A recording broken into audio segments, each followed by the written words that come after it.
Welcome to Watch Symposium. I'm Austin. All right, so Baselworld, is it worth a damn in 2019?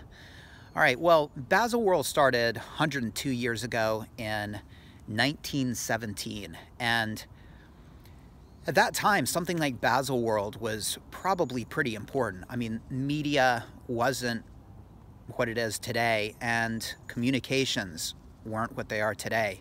And if you were a buyer or a seller or a retailer or just a customer, that was the place to go to find out what was new and exciting. And if you had a product, something really special, that's where you would go to sell it or to just get the word out. You'd probably set up a booth. And look, you could do it the old-fashioned way. If you were a German with a innovative watch, then yeah, you could go to each country and visit the retailers and show them what you had. Or you could hit Baselworld and in a couple days get the word out much faster. There was no internet, obviously, and it was necessary and it made sense. And the question is, does it still make sense? Well, from what I've heard, Omega has decided to not participate in Baselworld. This is all third-party information, so I could be wrong. But if that's the case, then they've recognized that Baselworld might not be all it's cracked up to be. And you know, I don't think it is. Look, we all know what Rolex is going to release in 2019, and I haven't even seen the Tudor pieces, but apparently Tudor's put the word out too. And look, none of us have gone to Baselworld, so thanks to the internet and web pages and websites and you know, multimedia and what we have today, technology, something like Baselworld just doesn't really make a lot of sense. Now, look, I would love to go to Baselworld and visit it. I'm sure it would be fun. It'd be a party.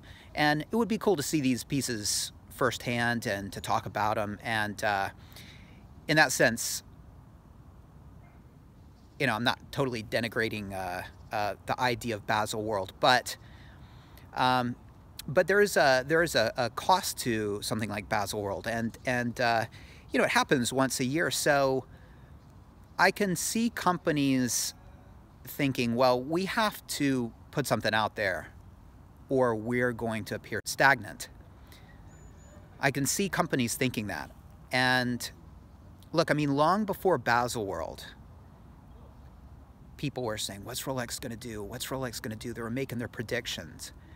And it's almost as if Baselworld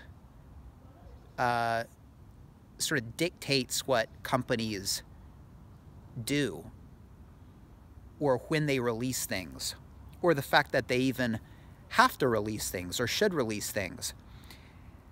Baselworld is nothing without the companies that set up shop there. They're nothing without the watch brands. And I can't help but think that, you know, that saying, wag the dog. Baselworld is like the tail on a dog, and the watch companies are like the dog. And I can't help but think that and see that it appears that Baselworld and Baselworld coming influences the watch companies. It wags the dog. And it shouldn't. It shouldn't. And so I can totally see and understand a company like Omega saying, we're out. You know, we don't need you anymore, and we're tired of playing your game. You need us a hell of a lot more than we need you, and we're out. And I would like to see more companies do that. I would like to see more companies release things on their own terms, in their own time, on their own schedule, and not worry about what Baselworld is or whether it's coming or not, and you know, catering to that event. Back in the day, you really would have to. You would really want to make sure you developed your product before Baselworld and got to Baselworld, because if you missed Baselworld, man, you would talk about missing the boat. You'd have to wait till next year. And so it really meant something back in 1917, but in 2019, it just doesn't. And I would love to see companies sort of take their power back, and not that they, not like they're beholden to Baselworld, but Rolex clearly released things for Baselworld, and look, Baselworld is beneficial to them. It helps get the word out and introduce their products to people and customers who otherwise wouldn't be interested enough to visit their website. So it is useful, and I get it, but really, is it necessary?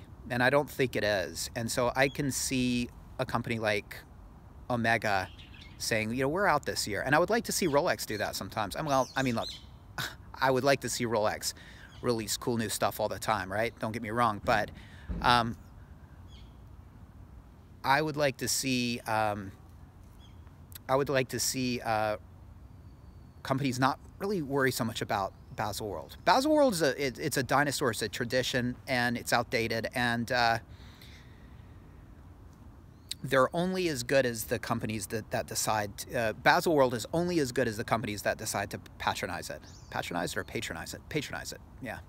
So anyway, take care. Let me know. What do you think? Is Baselworld a product of a time gone by? As fun as it would be to go and as interesting as it is it really worth a damn in 2019? Let me know what you think. Take care. Thanks for watching. See you next time.